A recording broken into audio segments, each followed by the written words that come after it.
let me start by introducing myself. Tim, just for your benefit, we have we are taking advantage of kind of the stay at home with a number of people at home. So many of the faces that you'll see kind of on your screen are students. And my name's Michael Goldberg because we are broadcasting this out on Facebook. So I'm Michael Goldberg. I'm one of the professors for this undergraduate entrepreneurship class. And as I was saying to Tim, a lot of the faces that you may see here on Zoom are students, undergrad students at Weatherhead that are in our course. I'm also the executive director of the Veale Institute for Entrepreneurship at the university, and we have an entrepreneurship speaker series. And what we've done is sort of combine some of our courses, including this one, with our speaker series. So Tim, we were excited to welcome you into the classroom as you usually do in terms of spending time with students. And in this crisis or this very unique time that we're in, we're sort of opening up this class to others. So I know we have some other case students that are not in the class. We have some students even from overseas that are considering the university, that are visiting. We have some alums. We have people from the community. So it's great to have everyone here.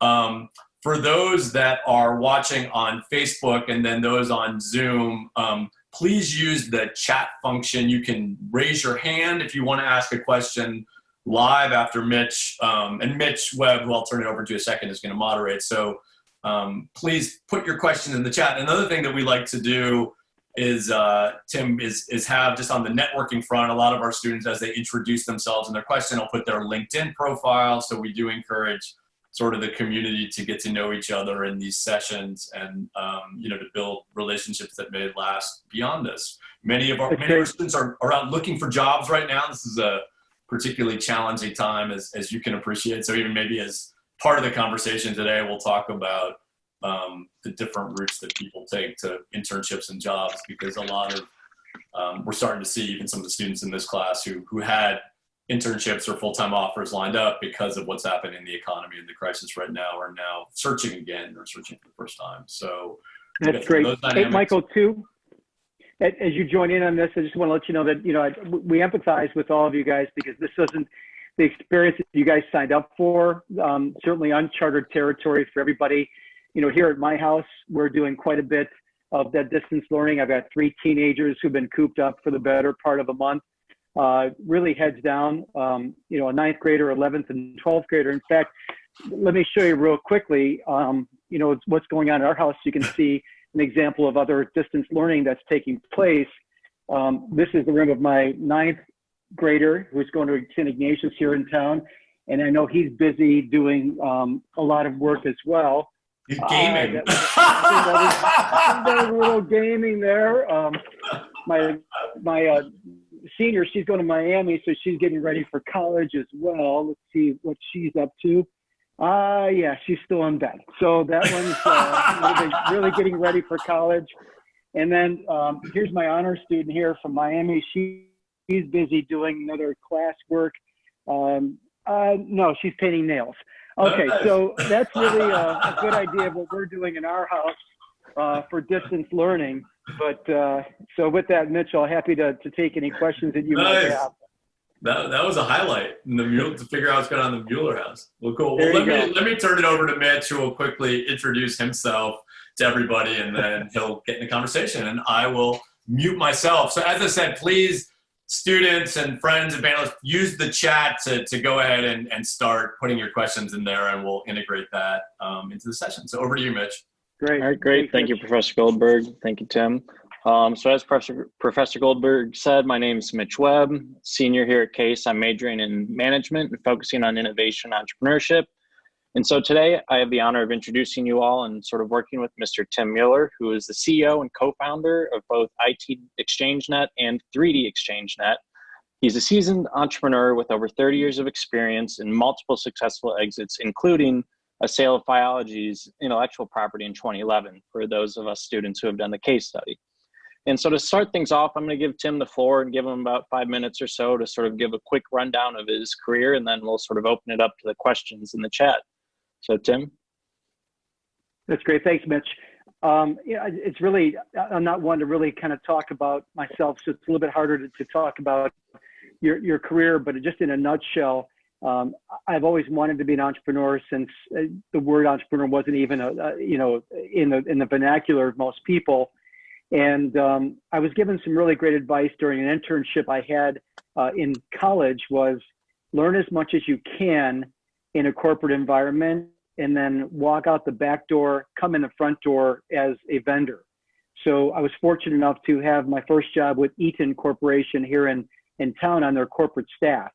And I spent the better part of almost 3.5 years really learning and understanding how corporations make decisions, because from our point of view, that regardless of what business I was going to start, they write the biggest checks. And so I, in fact, did that. And we started our very first company called Vantage One and did some pretty, I think, land-breaking investments and endeavors. We launched Travelocity from scratch for American Airlines back in 1995, just as the internet was getting off the ground, and did the very first jewelry store online with Veale, and had some really interesting things that came about it. I will tell you that was one of the best life experience I've ever had, but probably one of the biggest mistakes I've ever made, because back in 96, 97, we did the world's first broadcast of a sporting event with the Cleveland Grand Prix. And we did it for a couple of years as really more of a hobby and to understand a little bit more about what the internet and the power of it could do. And meanwhile, as we were going on with our life and doing the broadcast once a year, a guy by the name of Mark Cuban 2 years later started broadcasting sporting events live and went around the country signing up colleges, universities, and then sporting teams to do it, and created a company called broadcast.com and sold it to Yahoo for $2.5 billion. And while I'm really proud of what I've done so far in my career, we did not sell for $2.5 billion any of the exits we've had. And so that was one of those ideas that, everyone can have great ideas, but if you don't execute it, it's really not, it's something that could be considered a success. But we sold that, and I turned my time to being in public service and went on to be the deputy mayor of the city of Cleveland. So I wanted to do some public service and give back, and served a whole term with the city's first female mayor, Jane Campbell. And from that, we did, we brought in quite a few jobs, developed the whole East 4th district, all of Euclid Corridor, and what is now the East Bank of the Flats. So we did have some pretty big projects during that time, but I knew that I really wanted to get back into the private sector. And so I really do believe in manifesting the reality that you have. And so as I left City Hall, I wrote down on a big board over my desk, over my computer, that the next job I wanted to do was to have something that was Silicon Valley based, was a product that would have a global appeal to it. It would have an ability to go out and raise capital, because the previous startups that I had done was all self-funded. So I wanted to go out and have the experience of raising capital. And the fourth one was, being able to, just live and breathe in the technology space again. And so really did meditate on it, and, ran a marathon in between, and just wanted to really figure out what that best next move might be. And all of a sudden, a good friend of mine, Randy, had called and said, "Hey, I've got this Silicon Valley company that's got groundbreaking technology in the broadcast business. We need to raise about $15 million, and they're looking for a CEO. Would you be interested?" And as he's talking about it, I'm looking up over my computer and seeing the list, and every single one of those boxes were checked off. And I was as amazed as I was confident that that was going to happen. But still, when it becomes a reality, you get a little bit amazed by it. And so I ended up taking that role. We raised the money and literally started deploying this broadband technology all around the world. And we had a great head start.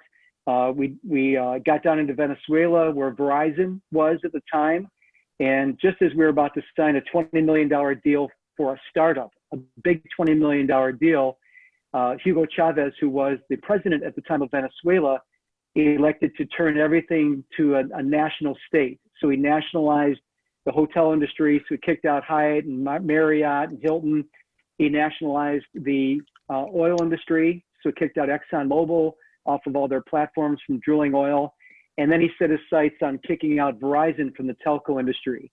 And just as that's happening, we're going, no, no, no, no, no, please don't do that. We're just about ready to sign this big deal. And we thought it was dead. And about 3 months later, I got a call from the Minister of Telecommunications, who reported up to the president and said, Mr. Tim, we'd like you to come down. We're going to sign this deal with you to really push this off and running. So I went down and signed the deal, and it was a game changer for us. We started gearing up to put equipment down into Venezuela. And just as that happened, 2009, 2010 hit, which was the largest global recession since the last depression. So as we look at what's happening with coronavirus right now, COVID-19 and the economy and the stock market, a very similar thing happened back in 2009, 2010. And so it brought me, and I know that Mitch is going to talk a little bit more about this case study, but it put us at a crossroads that here we are raising $15 million, and pretty much the entire world in the telecommunications industry dried up and said, sorry, we love the product. We love to deploy millions and millions of units, but we're just not going to buy anything for the next couple of years. So that brings us up really to the Veale case study that we're going to talk about today. Right, absolutely. And so going along right with that, Mary Ford, who is a senior, was wondering, with regards to Veale, one of the sort of factors in our case study was, or that was mentioned, was how the founders of the company were particularly disruptive and sort of difficult to work with. And you had mentioned that, and we were just sort of wondering, or she was wondering, how you dealt with this and sort of how you would advise someone in the future who's sort of dealing with difficult founders to sort of work with them and sort of get through that situation. Sure, great question, Mary. And I think that's the difficulty for anybody that is an entrepreneur that comes in to run a company with a product that was invented by somebody else. So in our case, I'd never been in that situation before, so it was new territory for all of us. So during the day, as the CEO, you have two of the founders who invented the product as the CTO and one of the chief engineering officers reporting to you. And then every quarter, you have to go in front of the board where you report to them. And so it's a really slippery slope, because you want to push them and be the best possible leader you can, but at the same time, you don't want to get the boat too rocked up so that the board meetings are nothing but contentious events. And one of the biggest issues that I had is that one of the two founders had elected to step back in their productivity, but still continue to take a check. And so I had to fire him. And that was a really difficult decision, because really good guy, intentions were there, but I think just ran out of gas and ran out of enthusiasm to continue on this work. And so that made it really difficult now, because he was a substantial shareholder in the business. And we had to really kind of traverse our way through this in that kind of really difficult road. So what I'll tell you, though, is that in any of these instances, you could get all the data that you want, you could process it in your head, but in the end, your gut has got to really kind of rule on some of these things that are part emotional, but part analytical at the same time. And so the message on this one is, don't overrule your gut when you know that you have a certain way that you should go, whether it's the way that you were raised at home, the learnings that you have at Case, that tummy, that gut feel is really strong, and it's rarely wrong. Great. Yeah, absolutely. I think that's something that we all sort of need to sort of make sure we're focusing on our gut reactions and really listen to that. Another couple questions that some people have asked, including Bob Fowler, Chris Shorter, and Antonio Iannotti, have to deal with sort of being a CEO and in charge of a company in Silicon Valley, but being based out here in Cleveland, out in the Midwest, and sort of some of the challenges you faced there and how you resolved those. Yeah, it's interesting because, technology changes have been drastic over the last 10 years, just for the fact that live with Facebook and on Zoom, you're able to do distance learning just by blinking your eye and pushing a button. 10 years ago, a lot more difficult, because, you pride these startups on being all in the same environment so that you can really work off each other's ideas. There's interpersonal relationships that you establish when you're all under the same roof. And here I was coming in for a week at a time, Sunday night through Thursday, and then flying back to Cleveland to be with my family. And I had a young family of a 3-year-old, a 2-year-old, and a 1-year-old back at home. And so it was a real balance to be able to be present there as a parent, but also running a business. And I would say the most difficult part was for those who had challenges with decisions we were making, but wouldn't bring them up Monday through Thursday. And then as soon as I landed on Thursday night, Friday morning, be raising hell about something, and all of a sudden spending and burning precious hours on a Friday trying to get through something remotely that you could have done when you were there face to face. And so for me personally, it was an amazing life experience, but I would never be a remote CEO ever again, partly because I do think that, the role of the CEO is not only to make sure you don't run out of money and to make sure that you have the right strategic direction, but it's also about creating a culture that works. And if you're there every other week, or if you're not there often, particularly as a startup, you have big companies like Google and Facebook and Instagram, and the role of those CEOs is to talk to investors all around the world. And you're probably gone out of the office more than you're there, but those are established businesses with thousands of employees. When you have 5, 10, 15, 30 employees, the importance of the CEO being under that roof all the time is incalculable. And so I know for a fact that given the opportunity to run a company again remotely, I would pass on it. I would rather pick up my whole family and move to a place to run the business if it was that incredible of an opportunity, or try to get the company to move here to Cleveland. And I've got, encyclopedic stories of a book this thick of all the reasons why running a business virtually in many different places all at once are nearly impossible, even with today's technology. Right. Yeah, that makes a ton of sense. I'm sure that was incredibly difficult, but it's awesome that you're able to do it. A couple other things that people have been talking about with regards to sort of your transition right before Phiology was how you sort of got the chief development officer position at Cleveland, like how you led to that, and then sort of how some of the lessons you gained from that helped you going into your next venture or next business. Yeah, that's an interesting turn of a tale. I got a call from then Mayor-elect Jane Campbell, who started the conversation by saying, you don't know me, but I think you know me. And meanwhile, I'm looking at the front headlines of Cleveland.com and newspapers, and I see her, 55th mayor of the city of Cleveland, first female to be elected as mayor. So of course I knew her. And we had some mutual friends, and she asked me to come down to her transition office and said, I think there might be a role for you. I know that you just sold your business and you've got some time on your hands. And I'm walking down thinking I could lead some kind of transition committee, or maybe a committee on technology for the city of Cleveland. And as we started brainstorming, there was a really good synergy between the two of us, and literally finishing each other's sentences. And before I left that meeting, she offered me the role of deputy mayor, which was, there were 4 deputy mayors, one of which is the chief development officer. And in that, you had all of housing development, all of business development, technology. We invented a tech czar for the city of Cleveland at the time, workforce development. So there are quite a bit of things in that portfolio. And I walked out of her transition office with my head spinning going, holy crap. I went in there to talk about volunteering, and I'm walking out as potentially the deputy mayor of the city. And it was not only the most educational and enlightening part of my career, but it was also the most frustrating, because at times I felt like I was swimming in peanut butter in a fishbowl. Everything we did had to get approved by city council. It was just a different environment, because I'd spent the first 15 years of my life making decisions at 10 a.m. and by 1 in the afternoon, they were being implemented. And in this new environment in the city, it wasn't the case.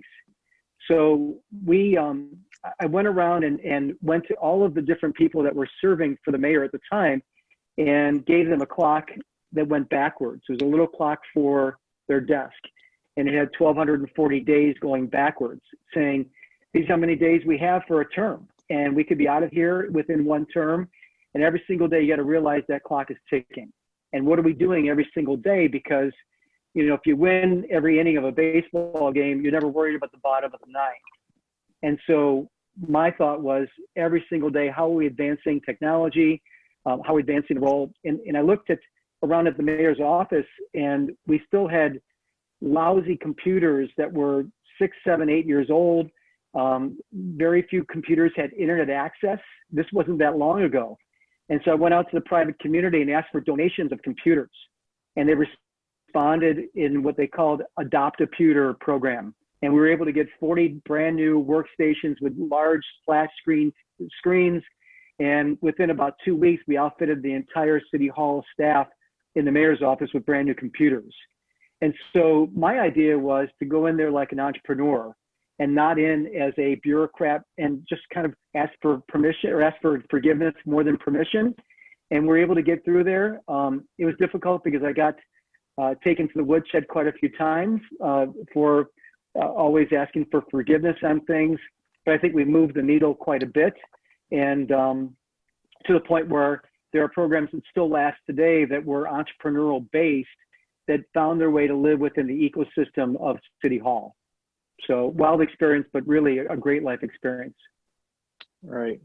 That's fantastic. Something that you and I actually talked about a little bit the other day that I'd love for you to quick touch on, sort of staying with the entrepreneurial spirit and trying to figure out how to utilize it in all sorts of scenarios. We were talking a bit about how there's a difference between an entrepreneur and someone who is entrepreneurial, and sort of the difference between the two, and sort of where, or depending on who you are, where your best fit sort of is. Yeah, I really, it's so funny because, you know, entrepreneurs are oftentimes put up on a pedestal to say, God, you risked it all. You know, every day you walk in, you're gambling on something.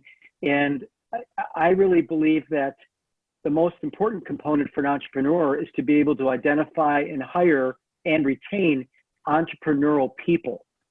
So those people may not, at that point of their life, want to risk a lot to do it on their own, to be, you know, the entrepreneur that founds a business. They may not have the financial wherewithal, or they may be in a life situation with children that they cannot afford to take big risks, but they are entrepreneurial in their thinking, in their spirit.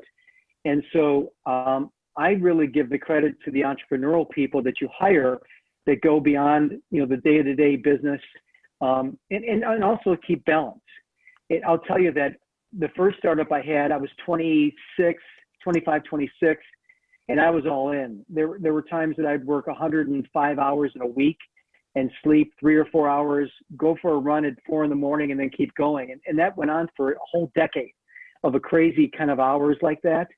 And I'd anticipate my employees to do the same thing. So they'd be leaving like at 6:37 to go home. And my first question was, you grabbing dinner and coming back, or what's your plan? And that was just youth speaking at the time, expecting everybody else to have the same dedication. And over time, you realize that you can get so much more out of people when they could rest and be clear-headed, but as long as they're valued. You know, a couple of things that, you know, certainly want to try to make money, but the entrepreneurial people are more about, you know, being appreciated and knowing that they're doing something that makes a difference.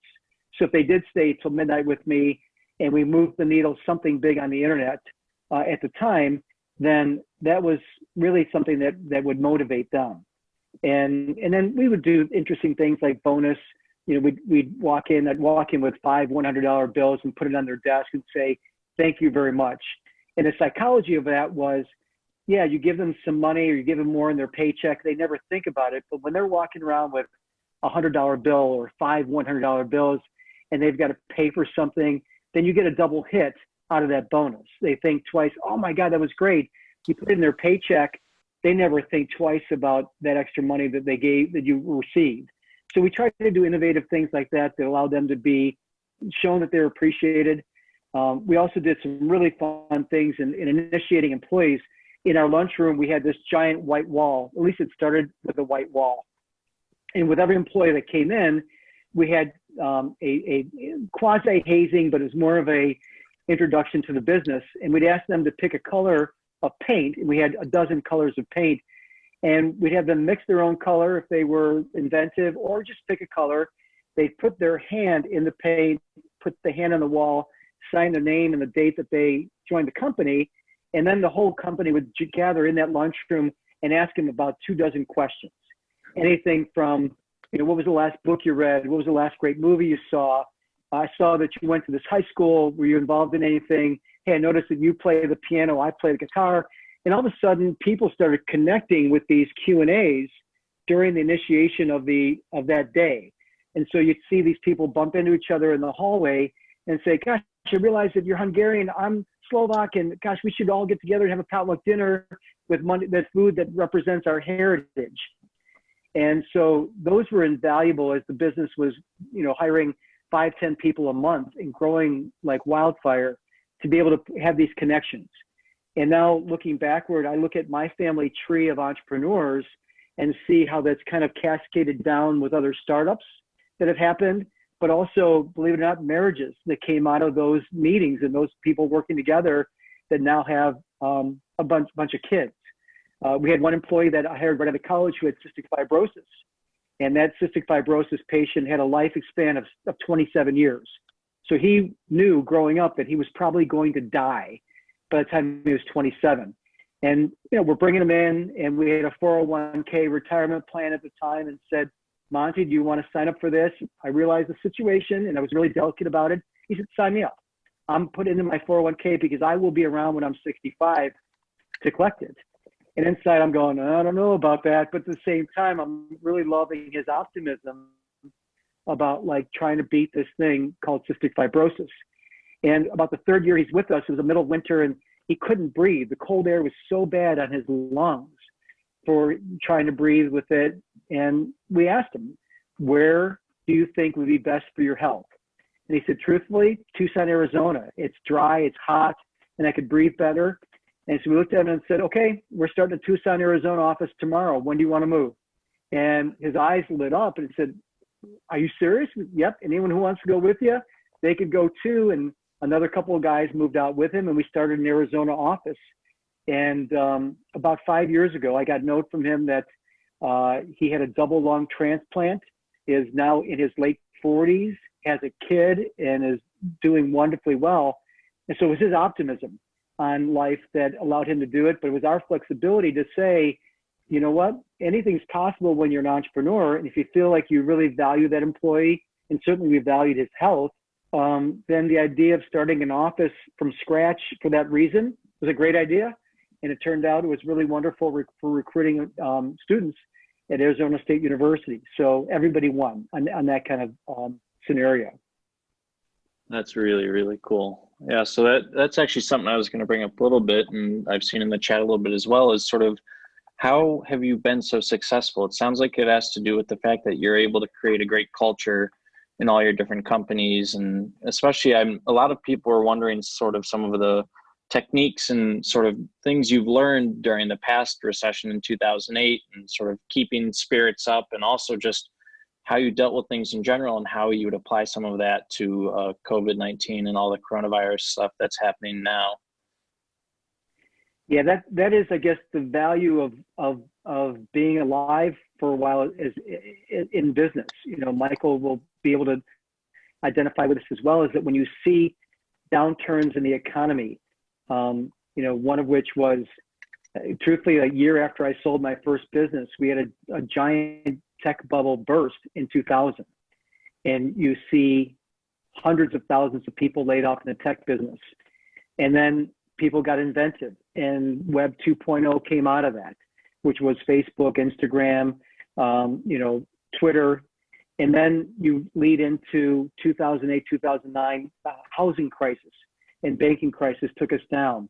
And then you have other, entrepreneurs that can argue Web 3.0 evolved out of that, and getting back to a point where the economy was as strong as it's ever been. Wall Street hit new highs on a regular basis. And then, something that really wasn't unprecedented, because if you talk to the likes of people like Bill Gates, who have been calling this type of scenario with COVID-19 for the better part of a decade, and more recently, the last 5 years, he's been putting his arms up, signaling that this is something that if we don't get prepared, will change our lives forever.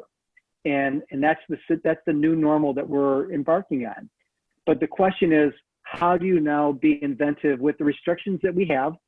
And certainly, again, at the very beginning of this session, I talked to everybody that has a little square on the screen right now to say, you didn't sign up for this. This wasn't part of the experience. My daughter who's going to Miami, who was hidden under the sheets at the very beginning, she now won't be able to have senior prom. Her entire, lacrosse season got canceled. All her friends, they can't see each other. And so those things can either destroy you, or you can look in this silence that you have now, in this solitude, and figure out, how do you become entrepreneurial out of this and find something that could not only help humanity, but also be a winner of an idea of a product. It's really enlightening to see how many people are closing dress shops to make face masks, and 3D print shops that were doing things for the automotive industry. Now all of a sudden they're making new masks and different handles to open doors without your hands. So people are being tested greatly.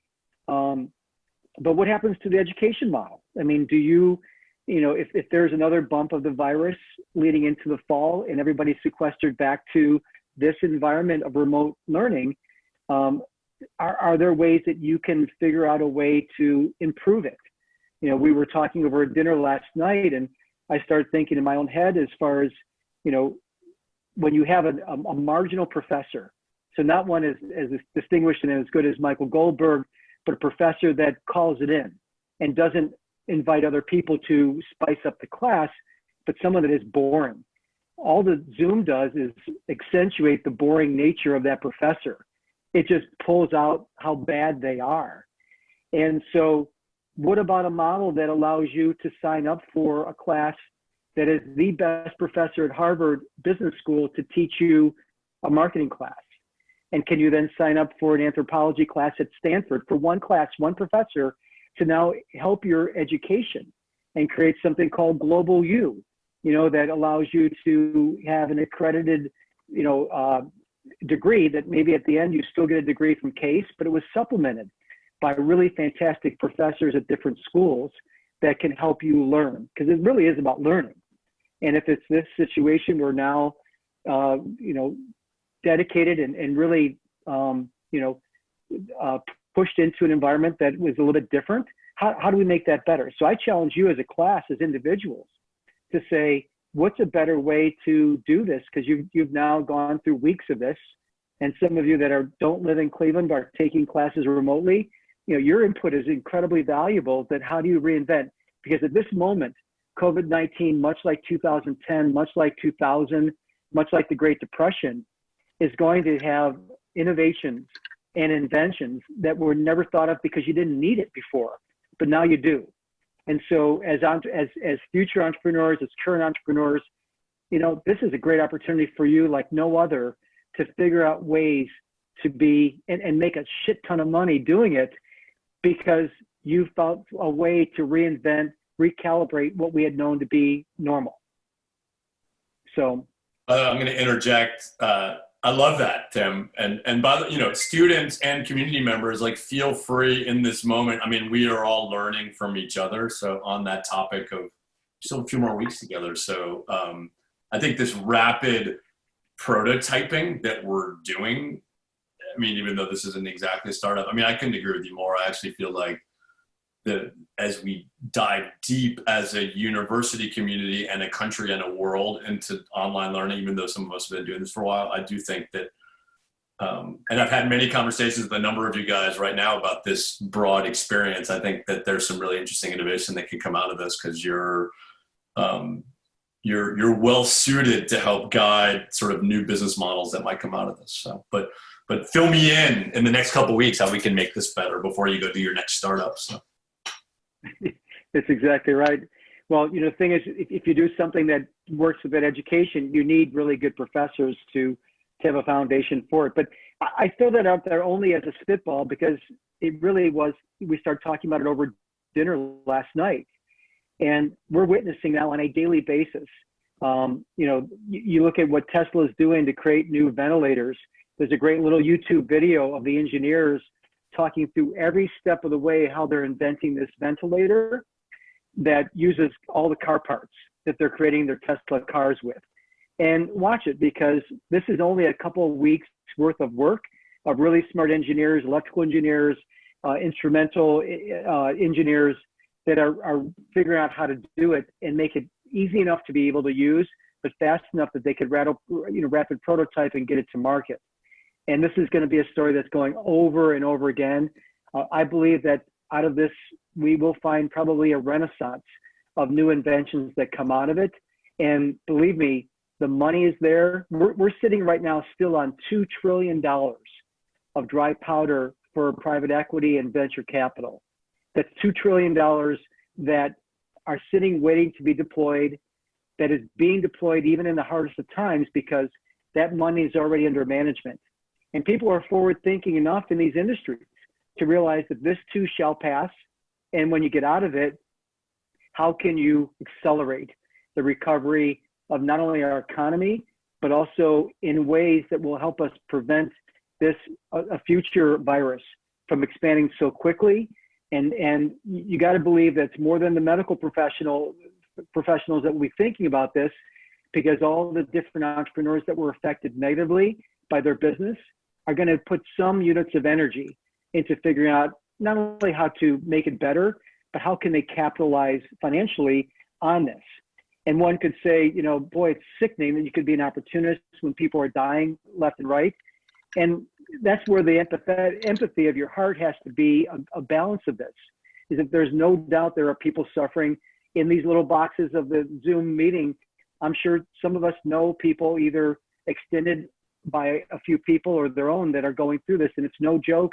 And it's not like this is a entrepreneur's heyday for it, but the fact of the matter is you can do well and do good at the same time. And so the fact of the matter is, if you can invent something that can help somebody, that it extends their life and moves on to also be a commercial success, there's nothing wrong with that. In the meantime, be nice to people, go out of your way, check in on people that are older, make sure that they have what they need, and make sure that that heart is there front and center, but at the same time, continue to be an entrepreneur and be inventive. Absolutely, that's great. And a great segue sort of into that is talking a little bit more, if you could, about the investors. Anmal, who's getting her Master's of Science in Biotech, was wondering sort of how you approach investors, both now, and I'm going to sort of add on in generally, and then as well as in a time like this. How do you approach and say, hey, I've got this idea, even if it isn't specifically related to this virus or saving the world or whatever? How do you sort of approach investors, especially since with IT and 3D ExchangeNets, you're sort of the intermediary between companies that have a technology and are trying to sell it or get acquired and things like that? Yeah, that's an important point here, because clearly there are ideas that are probably going to be shelved for a while here, because investors just can't focus in enough on something that doesn't have a big impact. But in the IT side, in the area that we live and breathe every day, you know, IT is something that is critical more now than ever during this crisis. We have a couple of clients that we are doing mergers and acquisitions work for that are cybersecurity experts. And so their clients are a lot of small businesses and mid-market businesses that had never thought about working from home as in a constant. You know, to go home for a day and work remotely, no big deal. But now you're there every day, all day. It presents an incredible cybersecurity risk, because the bad guys during this period are ramping up. So the idea of now installing tens of thousands, if not hundreds of thousands, of virtual private networks to allow a safe exchange of documents, to be able to have work from your home device that maybe had not been contemplated by that company, but now is a reality. So there are niches for sure that is not saving the world. It's not coming up with an antibody virus that saves people's lives, but it enables us to be productive and allows us to survive. You know, I cannot believe that there are not more grocery delivery services popping up like mad that says, we will go in and get your groceries. Not that you're just an 80 or 90-year-old person, but the family of 5 that I have, a family of 7 that I have now that are hungry every day, and I don't want to go in the grocery store right now, and I don't want any of my family members to be there. So are there that could take that risk, that they have enough safety materials on that will do that personal shopping? That's a number one thing that, again, doesn't save the world, but it brings food to your table, and people could capitalize on it in a great way. For those who are approaching investors, I think to answer your question, Mitch, you've got to have an angle that once we get through this, that it could help a company accelerate their recovery to get them better in better stead, or it could be a product or service that someone will probably really need coming out of it that may not be needed today at all. And I don't know what those are. That's the beauty of innovation. But it's got to be something that could be relevant. And in any case, you have to be able to be relevant to an investor. The idea of creating, covers for your wheels in the middle of winter when you really don't need a cover for your wheel, that's never going to be an idea that could fly. But to be able to be inventive and say, it's our belief, because we are students at Case, that the student population, which by the way is at a large disposable income base, could use X, then that gets the wheels rolling with the investors to say, wow, we got to believe that you have the marketplace down pat. You know the target market really well because you are a student, and maybe that does have some meaning. I mean, after all, Facebook invented in a dorm. Michael Dell from Dell Computer started in his dorm room. Google, both guys in their dorm room. Bill Gates quit Harvard, figured out his first OS system for Microsoft. All these amazing entrepreneurs started when they were your age with an idea that they thought could be big, and they were. And not to be unrealistic, because you're looking at 0.0001% that get to be those types of names, and they are unicorns. But that does not mean that you cannot come up with an idea that is marginally successful, very successful, or hit the ball out of the park kind of unicorn successful. It's all there for the taking. Of course, absolutely. And so another thing that I wanted to touch on, and I've seen a couple other questions as well about this, specifically with IT and 3D ExchangeNets, is sort of how exactly do these work? I've done a little bit of research, and essentially you're looking for middle market companies that are valued a little bit less than $20 to $25 million. Are there a ton of companies like that nowadays where they've made it a little bit past we're a startup stage and getting into a little more of the market? Or have you found issues trying to find essentially companies or products to sell to acquirers? Yeah, so one of the reasons why after my last startup that I sold, that I pursued the mergers and acquisition space, is that I came from a perspective of being not only a seller of businesses of my own, but also we acquired businesses. So I have the perspective of a buyer and a seller, and now to be in the middle where you can be in the shoes of both sides, that allows a very unique perspective on why deals can get done. As far as the size, Mitch, there are tens of thousands of businesses globally that fit in that kind of lower than 30 million or so in market value. And there are multiple reasons why they might want to sell. So there are developers who start a technology business and they get a couple years into it, maybe they're at 3 or 4 million in revenue, and they finally look in the mirror and say, God, I never signed up to really deal with HR issues. I don't want to deal with taxes and sitting with the accountants. I really want to do is develop new programs and write new code. And so they come to us and say, find us a new home where I can be the chief imagination officer. And I'd like to get, unlock some value of the business, but also at the same time, find a new home where I can really do what I was meant to do. On the other spectrum, there are people that are in the late boomers, right? They're in their late 60s. They've been doing it for 40 years. And they're ready to move on and really unlock all the value of their business by selling it, because they may not have a family member to take it over. They might not have a management team that could buy them out. And if they don't sell it, that's one of those kind of businesses that just can die with a whimper. So why not try to get as much value you can for it? There are other entrepreneurs that look in the mirror and say, you know, I got our business to 20 million in revenue. I'm just not the person to get us to 100 million. And for us to truly be successful, we have to get to 100 million. So they employ us to find a good home where they could be either a portfolio company for private equity, or they could be a division of a much larger company. So they came and got really honest with themselves and said, I'm just not the person to do this. And then we have a lot of people that are just burned out. You know, they've been doing those 100-hour weeks, and they know that's not good for the health, not good for their marriages, not good for their families. And they just realize, you know what, I do want to, I'm not going to retire, but I do want a nest egg. I do want to get some value out of the business. So they come to us to try to find an exit. But no matter where you are in that spectrum, I will tell all of you, many of whom might be entrepreneurs in this class, many are just studying entrepreneurism to kind of get a feel for what that is.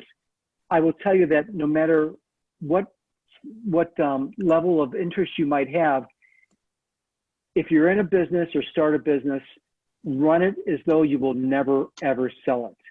Because I will tell you that the odds are against you, that if you found a business and you start building it up just to sell it, you will cut corners, you will make mistakes.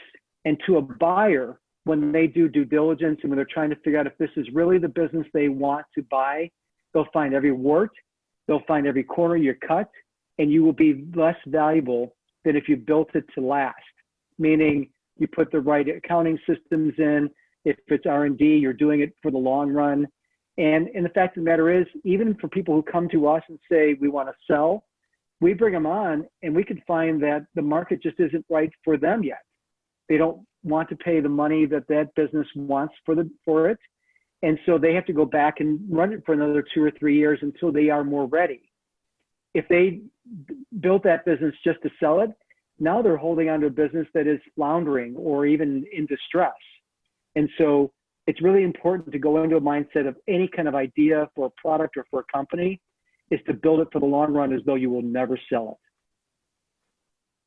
Great. And I wanted to pivot back a little bit to something you talked about doing the 100-hour work week and sort of how people start to realize and think a little bit more about their health. When we were talking the other day, you talked a lot about how you think your health is very important, especially being an entrepreneur, and sort of how the cards are sort of stacked against those who are entrepreneurs or entrepreneurial and sort of overwork themselves, and sort of how you've learned to mitigate those issues. Well, I'm going to turn back to Professor Goldberg on this one. Is that about, Michael, was it 5 years ago, the Zimbabwe? Yeah, I think so. Mm-hmm. So Professor Goldberg he's done a lot of really wonderful things globally with his career in teaching and exploring. He's already been able to take his kids to these places and really kind of mix this balance in. So I've really admired watching how he has figured out the good balance. And one of the programs was an entrepreneurial class of going into Zambia and Zimbabwe that was loosely affiliated with the U.S. State Department and their embassies in those countries. And the idea would be go to these 20-somethings who were technologically advanced, well-educated, motivated to have the life that their parents didn't have, but needed some influence perhaps from American, US-based entrepreneurs who could then come in and do a series of classes. So Professor Goldberg had introduced me to this program. I flew over there. And one of the things I had them do at the very beginning of each session was to put their laptops down on the ground, put the books on the ground, and just sit up straight, close their eyes, and start to breathe. And we did breathing exercises that went into a meditative state. And I told them that whether they lived in Zambia or Zanesville, Ohio, or anywhere in between, the risk of high blood pressure, heart disease, early strokes, and everything were much higher for entrepreneurs that literally abused their bodies, believing that the business came first. And I'm not here to tell you that it doesn't take a lot of hard work, but the chance of being sick long-term is much greater with the kind of pace that you could put in starting a business. Because I will tell you that you do not own the business owns you for a number of years until you start getting some momentum. And so 5 years now later, not only are we connected with many of these entrepreneurs in Africa, because those sub-Saharan countries are really poised to take off, but they're also lamenting back to those breathing exercises to say, I've now taken up yoga, I'm now doing meditation every morning I wake up, and it's keeping me on a real level instead of this crazy, lumpy roller coaster ride. It's giving me perspective. And so those are life experiences that if you can promote that and really encourage people to live a balanced life, it's really good. I'll tell you one little side story. I'm not sure if you even know this one, Michael, but when I was in Africa, they gave you $100 a day as a per diem of cash. And, you know, at the very beginning of the week in Zimbabwe, they gave us $500 of American cash because their economy is so bad they're using US currency that wasn't as bad in inflation. And so one of the days that we were teaching the class, I was teaching it, we were doing elevator pitches. So that whole piece of elevator pitch where you have 45 seconds to really get the salient points of the business and keep the attention of investors. So in the morning we're going through it, and I ran it more like a theater class where they'd start the pitch and go like, all right, time out, cut. Let's start from the beginning. Now this time with some feeling, bring in that most salient point, first 10 seconds. How do you grab their attention? So we're doing the class, and mind you, that morning we got our per diem, so I had $500 in my pocket. And at one of the breaks, this really great entrepreneur came up to me and he said, I love this class. It's really given me some great ideas, but there's another idea that I'm not pitching in this class, and it was to sell urban t-shirts through a truck that repairs skateboards, because skateboarding's become really big for us, and we think there's a great niche there. And here's how the market works. He gave me the whole pitch, 45 seconds. And he said, I'm only looking for $500 to get it going, because over here, $500 gets you a lot of materials and gets us going. And I looked at him, and I kind of looked up at the sky, and I thought, oh my God, is this divine intervention? So I reached in my pocket, I grabbed the $500, and I handed it to him. And I said, I want to be your first investor. And he started crying, and I started tearing up, and he's crying. It's like, I wasn't asking you for money. That wasn't the whole idea of my pitch. And I said, you nailed the pitch. Everything we talked about this morning, dead nuts on. Just let me know how it works.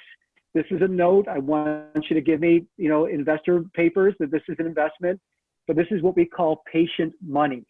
I may not see it for another 1 year, 3 years, 5 years, but it's okay. Do what you can to build it. And so he's sending me quarterly updates on how the business is running. He sent me an investor operating agreement that we could both sign, and he returned every bit of it with interest. And so we today are still talking and having a great relationship. And this is less of an arm extension, patting on the back, because to me, the $500 didn't mean nearly as much as it did for him as a young entrepreneur that just needed for someone to believe in him, 2, to tell him that there was no pressure, it was patient money, and to be able to have him go out in a really good fashion to not only spend that money wisely, but then report back to an investor that was halfway around the world. And so I tell you that story only because we could do very little but have a big impact on a lot of people. And those are the kind of things that you at this age, or you 5 years from now, or 20 years from now, I implore you to always give back or pay forward in how you look at other people that come to ask you for advice. That's a fantastic story. That's really, really, really cool. So we've only got time for about one more question. So I'm going to pull from Roslyn Yang, who's a third-year computer science major. She asked, or had said, that you have a lot of experience leading many different companies. And looking back, do you have one that was your favorite? And if so, could you give us a little insight why? Yeah, which of those 3 kids did I show you were my favorite, right? That's a difficult answer on that one. I really can't even tell you. There are some that were more frustrating than others, but they all became a piece of the quilt, you know, the fabric of who we become. And I think that the most frustrating, the hardest of them become your favorite, because out of that becomes the innovation of how to figure out a difficult path, or working with a difficult person, or running out of money, which all of us as entrepreneurs have thought about that. You know, one of the businesses very early on, I signed up for 15 credit cards, 15. because at that point they were giving credit cards out like pieces of paper. And for me, that was my small business loan. I would pay off a little bit from one, use the other, and that was my line of credit. That was my cash flow. Stupid for your credit report, down the road, that all shows up, but it goes away after a decade, so that's okay as long as you're still doing it, years later. But Mitch, I think that my favorite is always the one that I'm in the middle of right now, because you're tapping into the voices of kind of Christmas past with these things. You're tapping into people you've met, mentors you've had, ideas that maybe were too premature 5 years ago, but now are perfect for what you're doing. And I will tell you that I have journaled ideas, and it's funny because I'm so inspired by my wife and I split years ago, and I'm engaged now to someone else who I think is one of the most brilliant people I've ever met. And she, on her Apple phone, she's got a note section of all these inventions that come to her that she is now productizing and bringing to market. And I get inspired by those people that have these things that just pop through their brains on a regular basis. Mark them down, and start doing something about them. Thomas Edison said that an idea is only as valuable as how it's being used. So we all could sit there and say, I had that idea, that thing that just went public on NASDAQ. I had that idea, it was right here. Well, you know what? Everybody has great ideas.